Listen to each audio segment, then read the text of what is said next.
Pessoal, em primeiro lugar, desculpem por esse atraso aí. Como eu disse, tem gente mais sábia do que eu, vou seguir esse conselho da próxima vez. Meu nome é Renato Mangini, eu trabalho na equipe do Chrome, no Google. Especificamente, eu sou engenheiro da equipe de Developer Relations. Então, em suma, eu faço código de demo, samples, código de teste, etc., para a equipe do Chrome, e especificamente o projeto de Chrome Packaged Apps, que é o que eu venho trabalhando nos últimos meses, que foi, inclusive, o assunto que eu comento que eu fiz um talk no ano passado, aqui no Brasil JS. Mas hoje eu vou falar de um outro assunto. Eu não quero encher o saco de vocês de novo com Chrome Packaged Apps, apesar de ser bem bacana, inclusive, olhem o site, é bem legal, tá?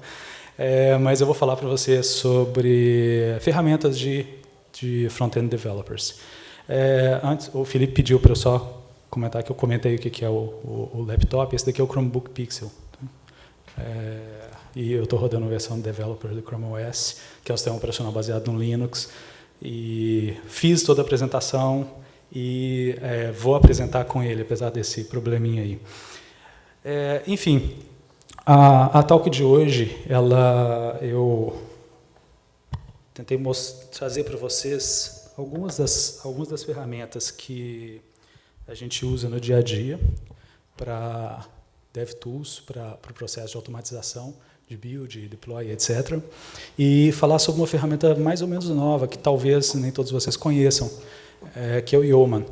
Provavelmente vocês já ouviram falar ou usam, a maior parte de vocês já deve usar o Grunt. É isso? Quem levanta a mão, quem conhece o Grunt, que é aquele segundo nome ali, e usa. Ótimo. A maioria. Não sei se todos vocês conhecem o Bower. Bower, quem conhece e usa. Conhecer não, só quem usa. Legal, está mais ou menos de acordo, mais ou menos uns 20%, 15%. E Yeoman, quem já usa o Yeoman? Ó, que legal. Bacana. Muito bem, então o problema que eu vou começar, eu tentei criar mais ou menos uma justificativa do porquê da existência dessas ferramentas. Para vocês talvez isso não seja muito, talvez seja chovendo molhado, falar um monte de coisa óbvia aqui, eu espero que pelo menos uma parte se toque por isso, a maior parte já vai estar tocada por isso, já vai ter vivido esse problema na pele, então vai ser meio que óbvio. Mas esse cenário de front-end development, ele tem mudado muito, absurdamente, muito nos últimos 4, 5 anos. Para quem não é developer, front-end developer há mais de 4 anos, talvez não tenha noção de como as coisas eram ruins naquela época. Falando igual velho agora, né? Bom, eu não estou conseguindo ver ali, não, mas a vida de um front-end developer, ela começa na coisa mais simples, que é você pegar o seu editor de texto preferido, editar um HTML, pegar as imagens do seu protótipo e dar shift refresh no seu browser e ir alterando até ficar do jeito que você gosta. Isso era como era front-end development há 5 anos atrás, na maior parte das empresas. Mas, felizmente, a plataforma web ela cresceu num ponto em que você consegue ter coisas um pouquinho mais complicadas, não, né? JavaScript, CSS, né? A vida de um programador web passa por isso, e logo depois você começa a complicar um pouquinho o seu fluxo, o seu workflow. Você vai querer uma coisa mais flexível para CSS, você vai querer talvez, por alguma razão, você vai querer uma coisa mais flexível ou mais adaptada com o seu jeito de programar para JavaScript. Você vai adicionar bibliotecas e frameworks no seu projeto. E o projeto começando a ficar complicado, como vocês devem ter notado. Você vai pegar strings internacionalizados, porque o seu site funciona em vários sites, em vários países, e vai ter que integrar isso de alguma forma no HTML, porque isso é feito por uma outra equipe terceirizada. Você vai querer fazer minification dos seus JavaScripts, dos seus CSS, você vai ter que fazer obfuscation, você vai transformar seus assets em sprites, os que fizerem sentido, você vai fazer a otimização das imagens para que elas não ocupem tanto espaço e usem um formato mais otimizado para o cliente. Aí vocês vão começar a pensar em fazer teste, em fazer build para vários ambientes. Naturalmente, vocês vão precisar de passar por uma etapa importante, que é teste, e os vários tipos de teste, inclusive o check noise. E quase finalmente vocês vão ter que fazer deploy nisso, nos vários ambientes que vocês suportam. Finalmente, vocês vão ter que versionar isso, ter alguma forma de poder se referir a quando acontecer um bug, você saber qual versão exatamente, poder reproduzir o erro. Tudo isso é um conjunto de complicações no dia a dia de vocês. Veja bem, nós estamos falando, vocês são desenvolvedores. O que vocês querem é colocar a mão na massa, pegar o seu editor, editar o seu JavaScript, editar o seu CSS, editar o HTML e voltar à simplicidade que era simplesmente editar aquilo e, bum, dar refresh no browser, ou às vezes nem precisa dar refresh no browser e tudo acontece muito bem.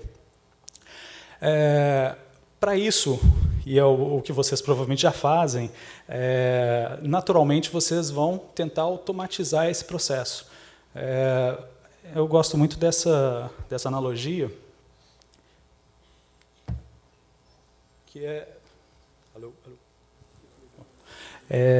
que é dessa estrada um pouquinho complexa. Vamos supor que a estrada tivesse... Vocês moram ali, no topo ali, ó, aquela casa ali em cima. E vocês têm que ir trabalhar, vocês pegam essa confusão todo dia. Para vocês, isso é perfeitamente razoável, vocês passam ali todo dia, vocês conhecem todos os caminhos, todas as curvas e etc. Então, para que simplificar isso? Né? Tá ótimo, né? Você sabe exatamente onde você tem que entrar para fazer cada uma das coisas. Só que, em primeiro lugar, apesar de você saber muito bem o seu caminho, por essa complicada via, se você, eventualmente, num belo dia, você está distraído e você pega o caminho errado, em primeiro lugar, você vai ter uma certa dificuldade de descobrir que você pegou o caminho errado. E, em segundo lugar, se você pegou o caminho errado, você vai ter um esforço enorme para corrigir o seu caminho. E terceiro, se você quiser explicar para alguém como chegar na sua casa, fica um pouco complicado. Né? Por quê? Porque o processo não automatizado depende de uma série de ações manuais e de decisões que você tem que tomar durante esse processo. Estendendo a analogia um pouquinho mais, se a gente tem uma cidade tão complicada quanto Paris e um conjunto de linhas de metrô tão complicadas quanto isso daqui, e mesmo assim o metrô é um caso extremamente simples para você repassar essa informação e para você fazê-la no dia a dia automaticamente. Então, trazendo essa analogia para o mundo de development, de qualquer development, não só web developer, quando você automatiza as coisas, você se protege do erro eventual. Não é que você não consegue fazer aquilo não automatizado. É só que aquilo não faz parte do seu dia a dia. Você tem que deixar aquilo de lado, aquilo tem que ser completamente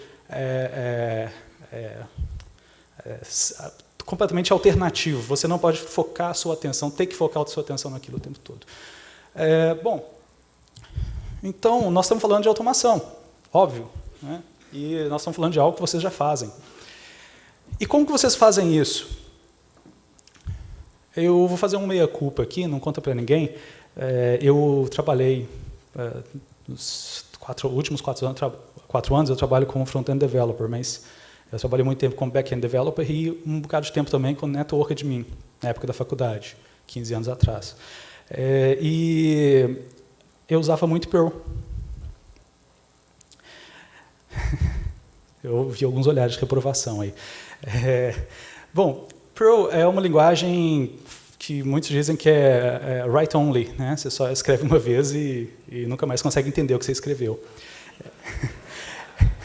Eu trago um pouco dessa herança, porque como eu sou bastante fluente em Perl, e é tão fácil escrever alguma coisa em Perl, eu tendo a tentar automatizar as coisas usando Perl, ou Python, ou Bash, JavaScript, ou qualquer uma daquelas coisas que a gente usa em Network Admin que a gente nunca mais precisa de dar manutenção. Só que no momento de você escolher a sua ferramenta, você não pode pensar só em você, especialmente se você não está fazendo um pet project, você está fazendo uma coisa para a empresa. Você está fazendo uma coisa que vai ter que ser dada manutenção depois, não necessariamente por você, ou por um outro você que não lembra tão bem de regular expression, aquelas regular expressions de 2 linhas. Né? Então, escolham a ferramenta de automatização que não a que vocês se sentem melhor com ela, mas a que vai permitir para vocês uma melhor facilidade de manutenção depois.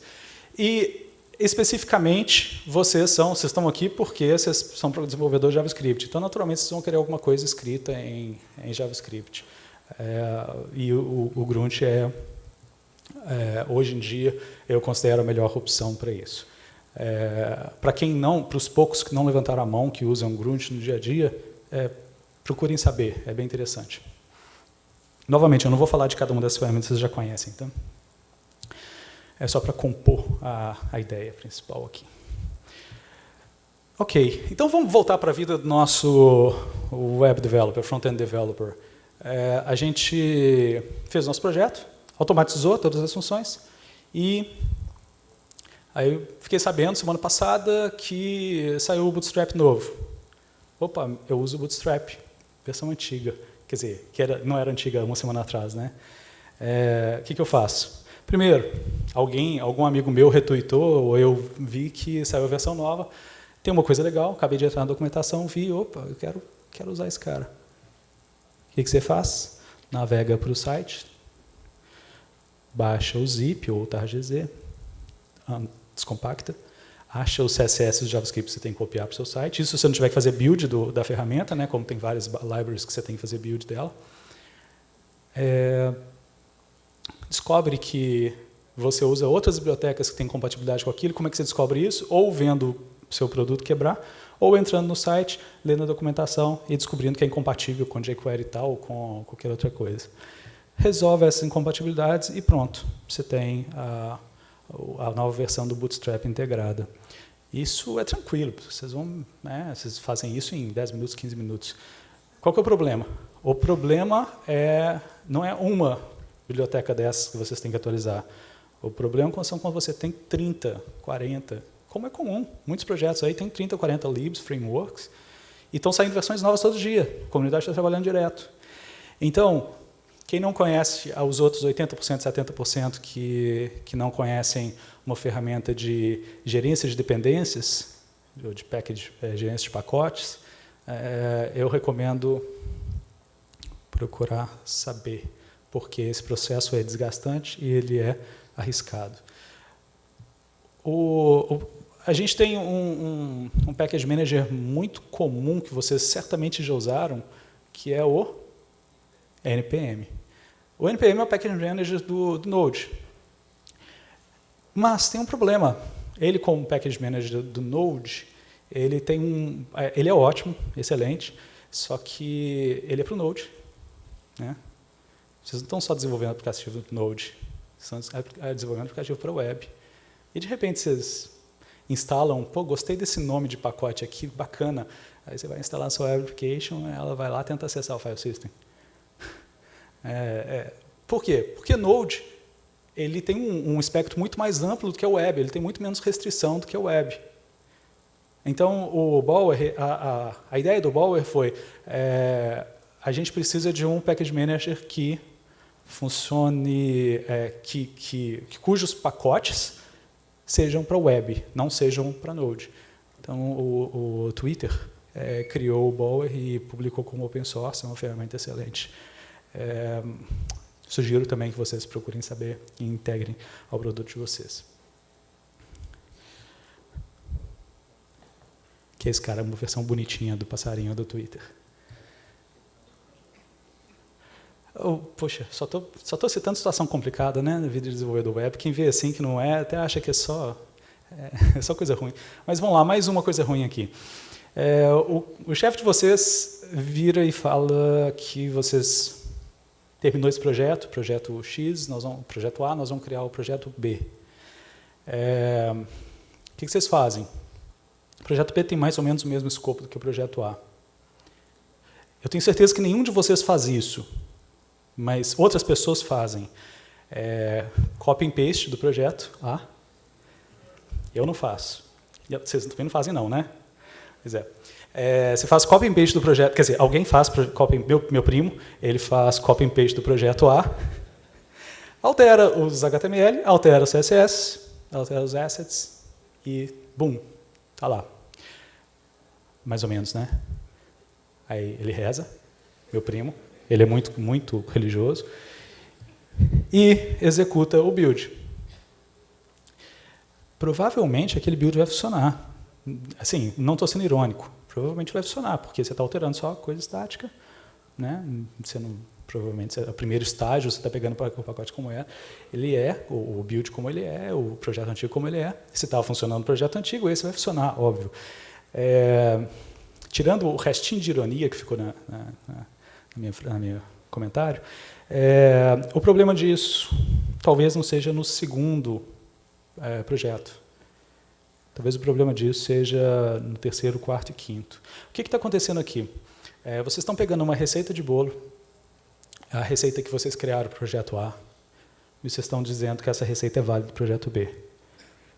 E estão dizendo que essa receita é válida para o projeto C, a mesma receita de bolo. Quando chegar no 5º projeto, vocês acumularam o que a gente chama de dívida técnica, technical debt. Vocês acumularam 5 scripts diferentes, talvez cada um alterado para especificidades do projeto, e que estão espalhados pela sua empresa toda, pelo seu repositório inteiro. Cada um deles vai funcionar para aquele projeto, vai. E quando você começar o 6º projeto, você vai pegar o script do 5º, do 4º, do 3º, do 2º ou do 1º. E lá na frente, se a empresa de vocês resolver usar CDN, você vai ter que sair, e não usava antes, você vai ter que sair alterando os scripts de todos os projetos.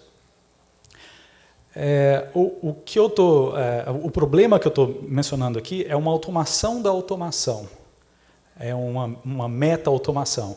Ao invés de você ter uma receita de bolo que você replica e reusa em cada projeto, você tem uma receita de bolo que ela é canônica. É uma receita de bolo de como fazer, o que eu estou propondo, tá? Não é o problema, não. O que eu estou propondo é que você tenha uma receita de bolo que você diga, ou que alguém diga para você, uma web application, no meu padrão, ela é assim, assim, assado. Ela vai ter essas dependências e ela vai ter esse projeto de build. Pronto. Então, o que eu disse? Que quando eu for criar uma web application, de alguma forma, eu starto alguma coisa, uma automação que automatiza o processo de criação e já cria todas as dependências para mim. E foi com essa ideia que... Aqui tem a descrição do que é Technical Debt, caso vocês nunca tenham ouvido esse termo. Esse é um problema sério em empresas, que é mais ou menos como... Quem já ouviu o Technical Debt e sabe o que é? Levanta a mão. Legal, então vale a pena eu explicar. É mais ou menos como uma dívida que você contrai no banco. Você vai no banco, está precisando de dinheiro, você vai contrair a dívida. O que acontece se você não paga aquela dívida inteira? No mês seguinte você tem juros. Se você não faz um esforço para pagar no mês seguinte, no outro mês você vai ter mais juros ainda. Se você faz um pouco de esforço e paga somente os juros, você continua devendo. Então, não basta você pagar só os juros de um débito, você tem que pagar o integral, você tem que parar tudo e falar, peraí, vamos refatorar esse código, porque a gente está copiando de um projeto para o outro, e isso só está causando mais débito, ou, no mínimo, o mesmo débito sendo mantido ao longo do tempo. Muito bem, então, com isso em mente, a gente tenta resolver esse terceiro problema da vida de um programador front-end, que é como fazer scaffolding, como fazer inicialização de um novo projeto. E a solução para isso é esse cara chamado Yeoman. É um projeto open source, criado pelo Google, mas mantido e desenvolvido por alguns engenheiros do Google, Ed Osmani, Paul Irish, Eric Biderman e várias pessoas de fora também, de fora do Google, né, da comunidade de desenvolvedores web. O que é o Yeoman? Ele permite que você faça essa meta-receita, essa receita de que é um projeto de um determinado tipo, e disponibilize isso num registry, seja local ou global, ou disponível para todo mundo. Então, eu resolvi que eu vou pegar o projeto do Brasil.js de Conf Boilerplate. Quem conhece o projeto? Bem bacana, né? É um projeto que como iniciar, baseado no HTML5 Boilerplate, como iniciar um site de conferência.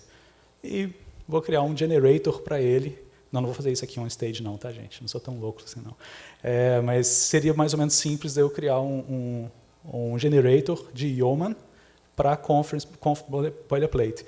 O que significaria isso? Que qualquer pessoa que quisesse criar um site de conferência ia digitar Conf BP, ou qualquer nome que eu dê para o generator, e ia ser perguntado algumas questões, e em poucos segundos ele teria o site pronto, criado para ele. Esse é o nosso inglês Yeoman. E, rapidamente, vamos ver o que esse cara faz, que já falei, né? Mas o foco principal dele é esse. Basicamente, ele automatiza a criação de apps. Ele configura dependências, ou seja, se nós estamos, bom, obviamente, se eu falei de Bower e falei de Grunt, essencialmente eu estou dizendo, implicitamente eu estou dizendo que o Yeoman se baseia neles, mas agora eu estou falando isso explicitamente. O Yeoman, ele configura dependências do Bower, então deixa a configuração do Bower pronta para você, e ele configura as tasks do Grunt, também deixa aquilo pronto para você, baseado no generator que você está usando. Se você está gerando uma web app, ele configura de uma certa forma. Se você está gerando uma web app baseada em Angular, ele usa de outra forma, ele cria de outra forma. Ou seja, o Yeoman sozinho, ele não tem muita utilidade. Quem faz o trabalho pesado? Ele é bonitinho, né? Quem faz o trabalho pesado mesmo são o Bower e o Grunt, que é o que você vai usar depois que você criou a app usando o generator.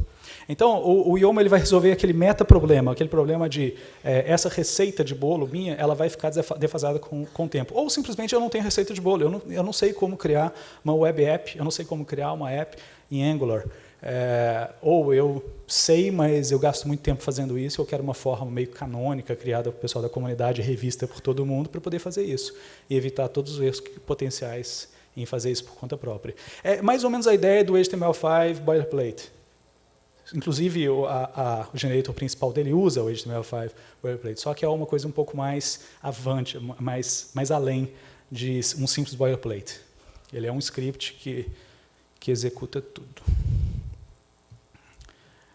Como que ele funciona? Ele é um módulo do NPM, você instala, Yeoman, na verdade, e os generators, na verdade o Yeoman ele é composto do Yo e os diversos generators são criados pela comunidade, qualquer um pode criar generators, algumas pessoas aqui da plateia inclusive criaram recentemente. Quando você faz um search no NPM por Yeoman Generator, uma das recomendações quando você cria um generator é você manter o tag Yeoman Generator para facilitar o search nos módulos do NPM. Então você faz a busca, achou o generator que você quer, npm install, -g, whatever, generator, traço e o nome do generator. Tendo esse cara instalado no seu repositório de módulos, basta você executar Yo e o nome do generator. Então, Yo Web App, Yo Angular, Yo qualquer coisa.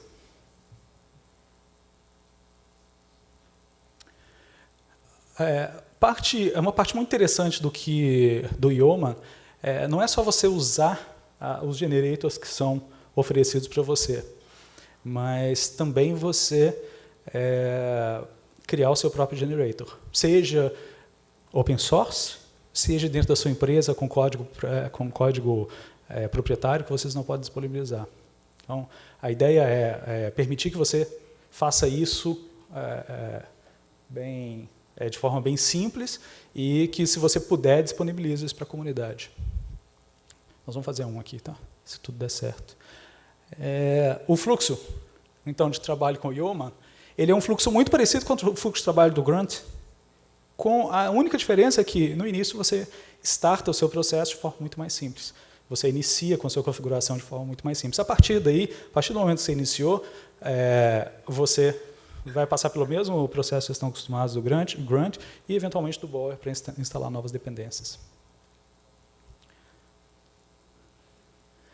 Bom, vamos lá, a demo time, né? Eu não diria que esse cara aqui é o Paul Irish, não. Eu não falei isso, tá? Não contei. Vocês acham que é?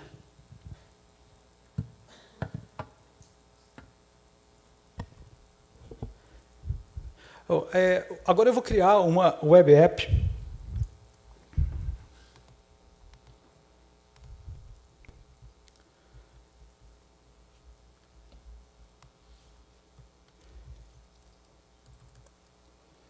Vou aumentar a letra, tá, gente? Tranquilo?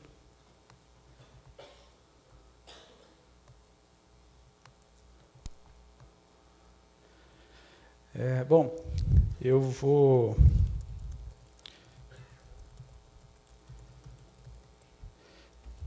criar uma web app dentro desse diretório Brasil.js. Eu já tenho instalado o Yeoman aqui, npm install-g yo, e já tenho instalado o generator de web app. Aliás, vamos ver se a internet me ajuda. Esses são os generators que existem hoje. Bastante coisa. E está aberto para vocês criarem os de vocês também. Então vamos lá, vamos criar uma web app, vamos ver o que acontece. Se você só executar yo, ele vai cair nessa tela bonitinha aqui, que eu vou ter que diminuir a letra para vocês verem. Olha que legal. Super útil.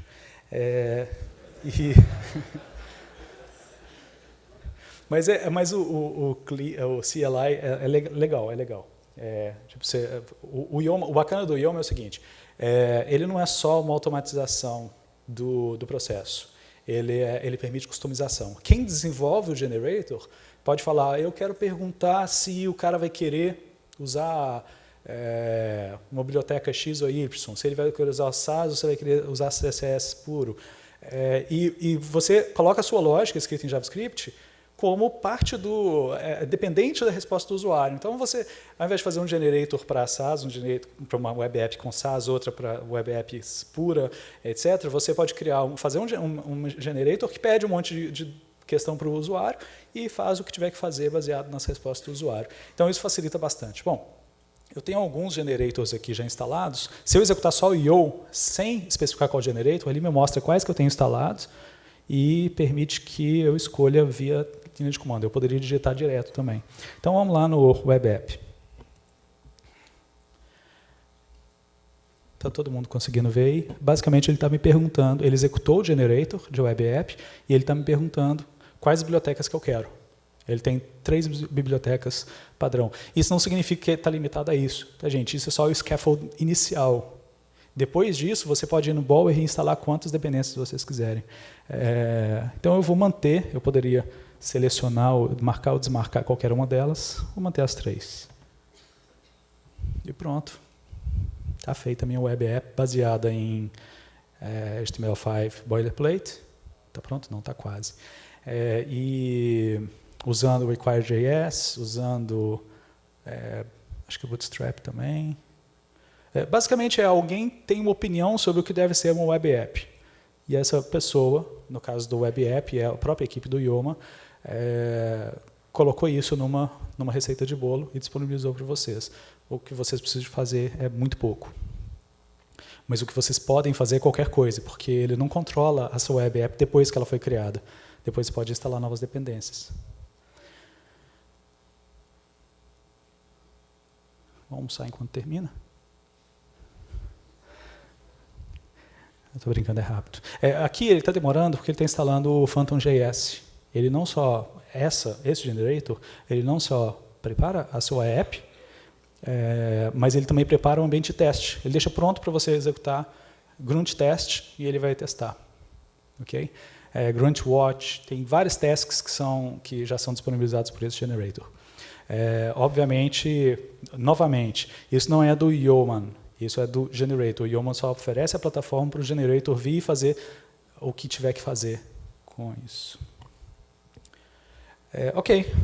Está aqui a minha app, com o meu pacote do Bower, com o meu Grunt file, com o meu package JSON Node e com o diretório de teste. Eu vou agora fazer build disso.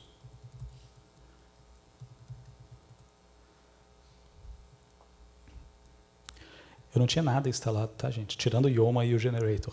Eu não fiz isso em casa e trouxe já pronto para vocês, não. O processo é exatamente esse, é extremamente simples. E pronto. Agora, como é um site estático, eu vou acessar só pelo browser mesmo. Até já tem um URL para simplificar aqui. E tá aqui meu site. Claro, nada demais. Né? Vocês fazem um site desse mais rápido que eu na mão. Né? Mas a ideia aqui é que esse é uma forma canônica de criar uma web app baseada na opinião de quem criou esse generator. Se vocês forem os que criaram esse generator, o que vocês estão fazendo é manter essa forma num lugar em que a qualquer momento você pode ir lá, apagar a sua app e criar uma nova, que ele vai criar exatamente do mesmo jeito.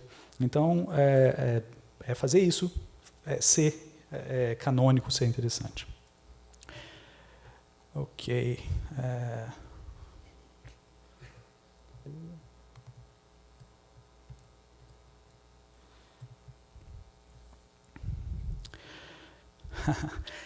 Generators não são só para criar aplicativos.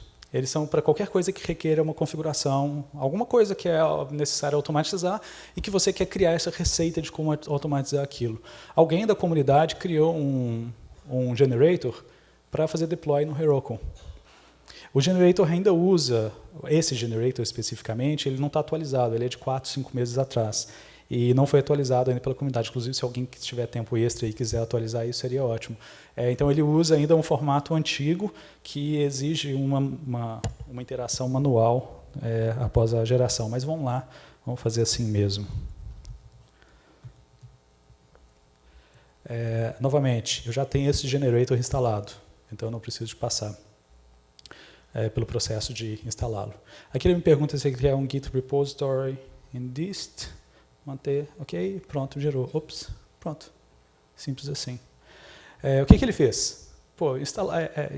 Na verdade, ele não fez o deploy ainda não, tá? Ele poderia ter feito o deploy, ele não fez ainda. É isso que eu recomendo a quem tiver tempo livre mexer nele para ajustar, para permitir que ele faça o deploy de uma vez. Mas ele gerou como o site é estático, e o Heroku só roda site dinâmico, né? Site que tem execução de código JavaScript.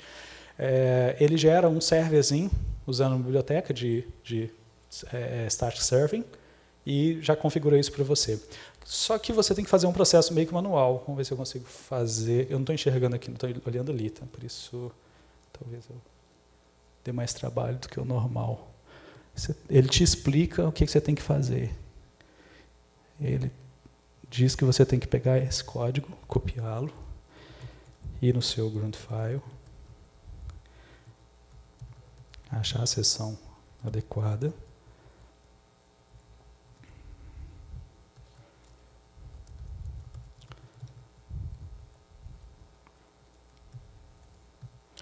e fazer paste.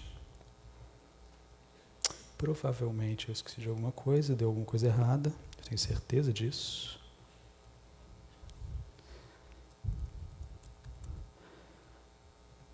Não, já tem uma ali. Ok, tirando o VI, herança dos meus tempos de Network Administrator. Agora eu vou fazer grunt dist. Desculpa, grunt build. Isso vai gerar para mim o dist, que aliás já estava gerado, não precisava fazer de novo, mas anyway. E vou executar a ferramenta do Heroku para gerar o que é necessário para esse cara ser deployado. Agora, como se não bastasse, eu ainda tenho que adicionar alguns arquivos. Muito simples, né? Todo mundo está acompanhando.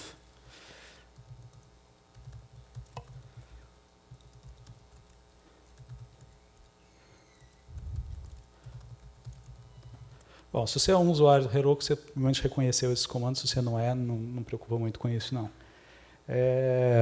Aqui eu fiz... O que eu fiz? Eu peguei os arquivos já criados pelo generator. O generator poderia ter feito tudo isso para mim, tá? Ele não faz, é uma limitação do generator. Isso é interessante para mostrar para vocês que o Yeoman, ele não é nada sem bons generators. E esse generator ele ainda está muito incipiente. Mas, enfim, com esse cara, eu criei o server, criei a configuração do Heroku, não mexi em nada, não precisei de mexer com nada da configuração do Heroku, tirando aquela configuraçãozinha do build para que o build copie os arquivos para o diretório do Heroku, os arquivos de server.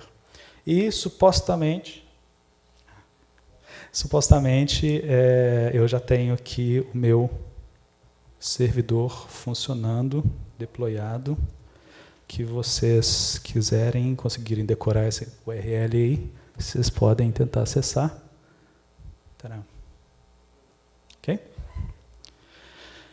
Bom, então, vamos... Eu vou passar para um tópico que eu gostaria de falar, mas o tempo está um pouco limitado, que é criando generators. Então, eu não vou entrar em muitos detalhes, não, mas, em suma, para criar um generator, é tão simples quanto vocês executarem um generator de generators. Inception. Sim, é tão simples quanto isso daqui. My generator. cd my generator e io generator. Ou seja, estou executando o generator de generator. Ele vai me perguntar qual que é o meu ID no GitHub, para ele poder pegar a informação minha, URL, etc. E qual que é o nome do meu generator.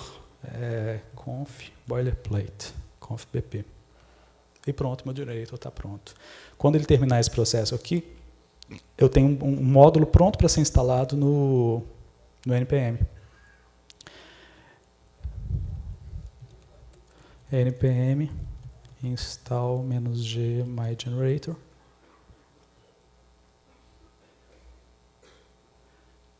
Obviamente, vocês vão querer fazer alguma coisa útil, né? Generator. Eu espero que ninguém pegue um generator completamente inútil e submeta ele para o registry. Mas como eu estou local aqui, não tem problema.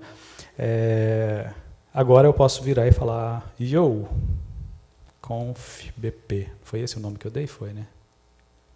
Pronto. Esse generator que eu acabei de gerar. Ele faz uma coisa linda de mostrar uma figurinha bacana e colorida e perguntar uma questão para mim. Não que ele faça alguma coisa de útil com essa questão, mas ele pergunta. Ok? Bom, se vocês quiserem, obviamente, customizar esse generator, ou, na verdade, é um código Node. Vocês fazem o que vocês quiserem ali dentro.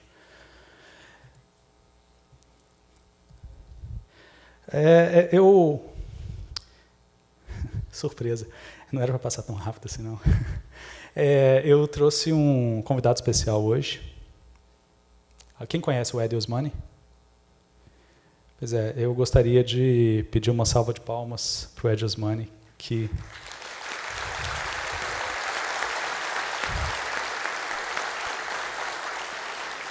Não, gente, é brincadeira, é brincadeira. Ele vai participar, mas, na verdade, ele vai participar lá de Londres. Eu pedi para o... Desculpa pela brincadeira. Ele queria vir, eu queria que ele viesse, a gente trabalha junto na mesma equipe, mas ele está em Londres, é um pouquinho longe, e ele tinha compromisso, ele não pôde vir. Mas, enfim, ele se dispôs a participar online, vamos ver se a internet funciona bem para isso, para contar brevemente, 5 minutos, sobre o roadmap de Yeoman, que ele é um dos líderes do projeto, ele e o Paul Irish, da nossa equipe, são os dois que são os líderes que estão levando esse projeto adiante. Ok, vamos ver se isso funciona.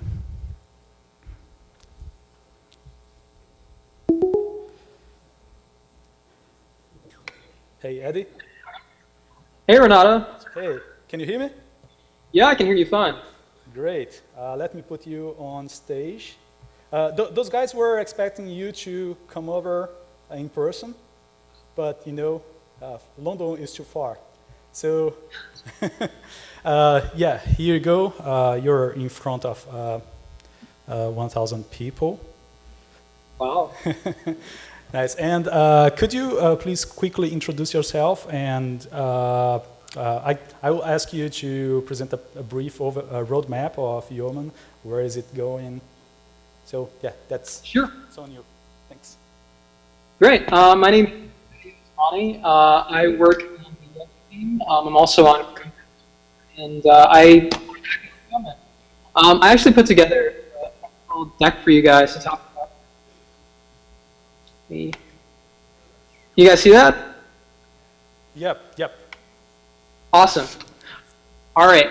So this week we were hoping to get out Yo 1.0. It's been completely rewritten from the ground up. It's a lot faster. You can now install generators using just one line.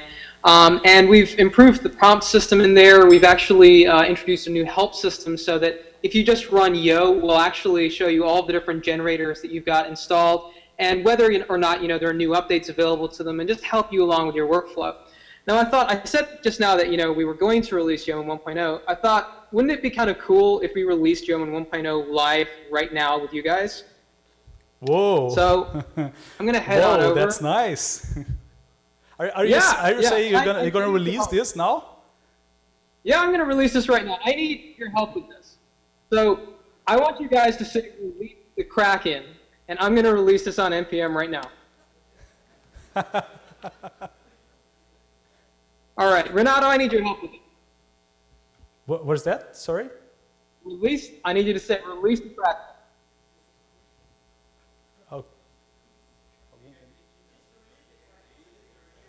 Oh, okay, release the Kraken.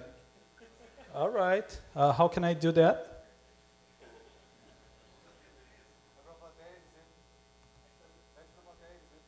Okay.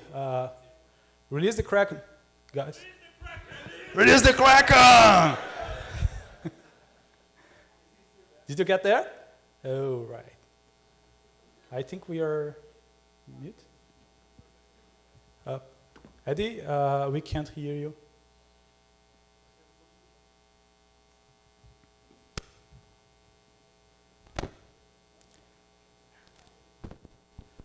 Oh, the Kraken was released. The Kraken 8. Eddie, I'm sorry, Eddie. It's good to meet you.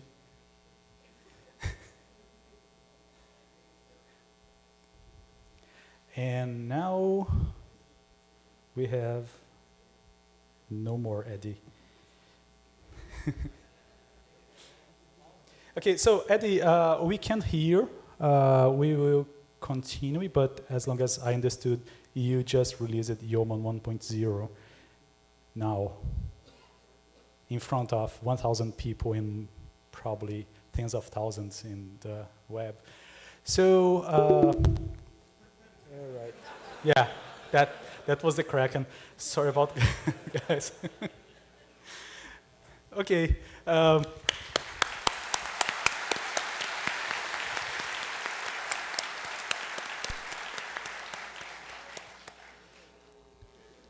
Infelizmente, não funcionou tudo como a gente queria, mas pelo menos a gente conseguiu saber que Yeoman 1.0 foi colocado em produção agora.